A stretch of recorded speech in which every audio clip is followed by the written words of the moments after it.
Hey everyone, welcome to another $1,000 strap search. I've got my $1,000 in singles here, and I already went through them. And in a minute, I'll show you everything that I found. But before I get to that, though, let's talk about this week's tip. Maybe this will show my age a little bit, but this week's tip is don't be that guy. Now, if you know what that expression means, great.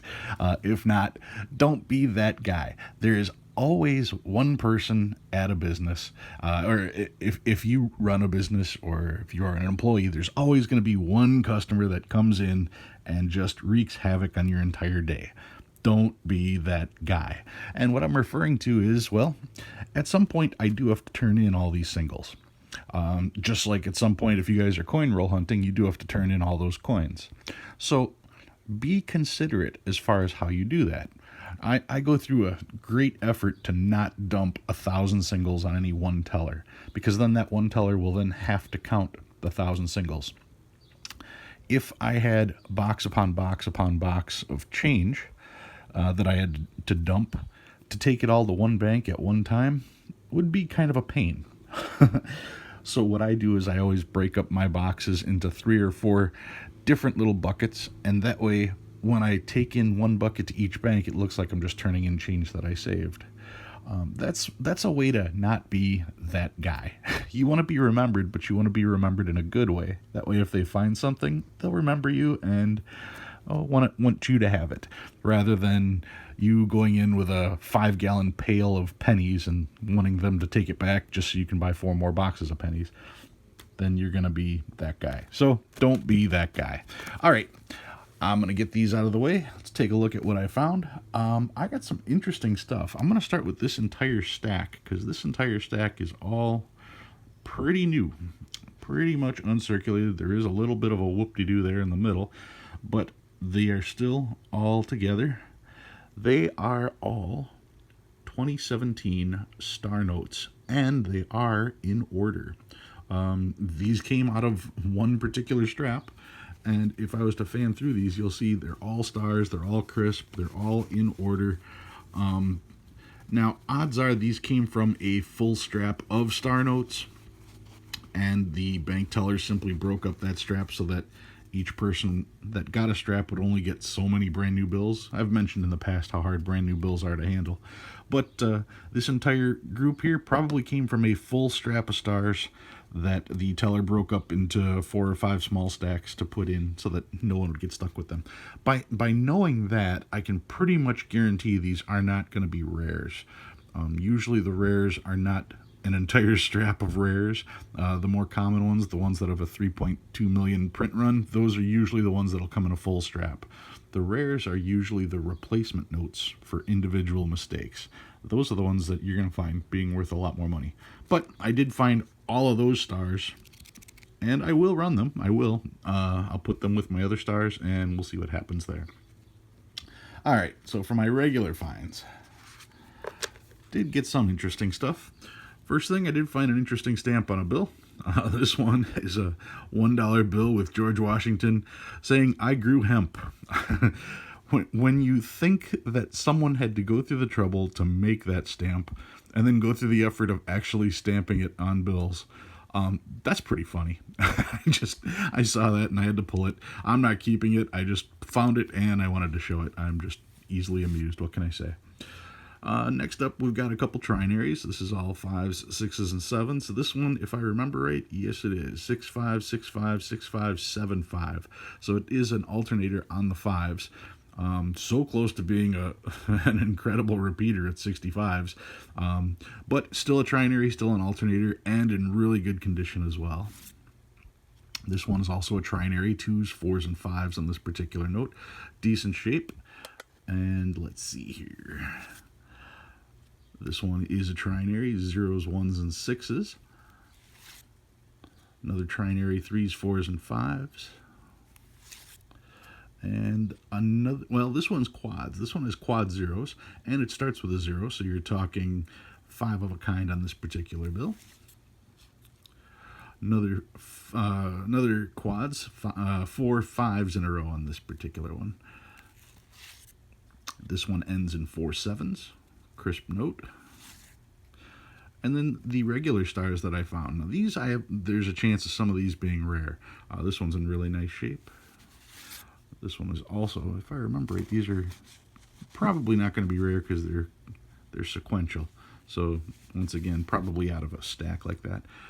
This one here is not sequential with anything. It's a J note, so that's got potential as well. 2017 A star note starting with 2 zeros. Keep our fingers crossed on that one. This one's pretty raggy. This one's pretty rough. This one's a little bit better. Another 2017 J note, really crisp condition. And 2017, a couple zeros to start that one. So I did get my fair share of stars this particular time, especially with that whole bundle in the front. A couple zeros to start that one. And for my older notes, 1995, another 1995, another 1995. This one's pretty rough. And this one was the oldest note in the bunch. This one is a 1985. 1985 $1 bill. This one is out of Philadelphia. So an 85 with a C on it. Not one that I find too often. And I'm sure you guys can see in the back I've got something in a holder, so you know I found something good this time. This is, let's see here, 07020702. I found a repeater. 0702 is the repeater. Not only is it a repeater, you've got the zeros as alternators, so 0 is every other one. A full repeater though with the 0702, and these you don't come across very often at all. I believe these were a 1 in 10,000 find, and considering that these are some of the more desirable fancy serial numbers, you aren't going to find them 1 out of every 10,000 because they've been picked over. So to find one in circulation, that was pretty cool. 0702 repeater, and of course the alternator on the 0. So that was my big find for the week. I was really excited about that. I don't come across these too often. So let's see what kind of fun stuff I have. Well, I've been getting rolls of quarters and rolls of other change, of course, but I have yet to find myself a W quarter. I don't go through as many rolls as most people that do coin roll hunting, but I do keep my eyes peeled for a W and have yet to come up with a W quarter. But I do happen to have a different type of quarter. This particular quarter, this is called fractional currency. This particular one, they made 5 different series of fractional currency, and the fractional currency was designed to help alleviate the pressures of the Civil War. The Civil War, everybody was hoarding precious metals. So because of that, copper, silver, gold, the precious metals were being hoarded, and it was extremely difficult to actually get change. So what they did was the government got together with the post office and developed postal currency, and then continue to call it fractional currency. So you'd find stuff as little as 3 cents and as much as 50 cents in these smaller notes. Now when we start talking about smaller notes, here's the $1 bill behind it, just to give you an idea of size. These are really tiny notes. Because they're so tiny, it gets a little tougher to read some of the stuff on it.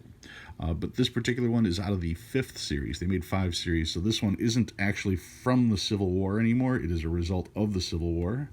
And you can see here it says series, and it says 1874 here, series of 1874. The person that's on here is Rob Walker, is what it says, and it says Secretary of the Treasury from 1845, I believe, is on there. That's who that is. So these are regular notes. You can see that they do have the signatures on them. There is a seal on here, not in the greatest of shape on this particular one, but it's not something you see all the time. Here's the back of this one. You can tell it's seen some wear. I don't even know if we'll be able to make out the statement on the back here. Yeah, it's a little tough because of the condition, and my camera's just not choosing to focus today. But that is a 25-cent fractional currency from, I believe it said 1874 on there. And according to the book, let's see what the book says. Got the book, and if I flip to where these start, Where is it? Here's fractional currency. Mine is a 5th issue. You can see 5th issue right there, February 26, 1874 to February 15th, 1876. These notes only consisted of 10 cent, 25 cent, and 50 cent denominations. And if I go a couple pages forward, we will get to the quarters. There it is, right there. You can see Robert J. Walker, Secretary of the Treasury from 1845 to 1849. There's the number on there. There are two different versions of it, a long key and a short key inside the stamp there, the red stamp. Starts off at about $20 in VG8 and makes its way to $300 to $350 if it's gem perfect. Mine obviously isn't gem perfect, but it's still part of my collection. So no W quarter for me, but I do have a Civil War quarter. That's my 5th issue 1874 fractional currency, 25 cents from the Civil War era. All right, guys, that's what I've got for you this week. If you learned anything new, go ahead and hit that like button. If you like what you see and you want to see more, be sure to subscribe. I love reading all your guys' comments, and I'll see you guys next week.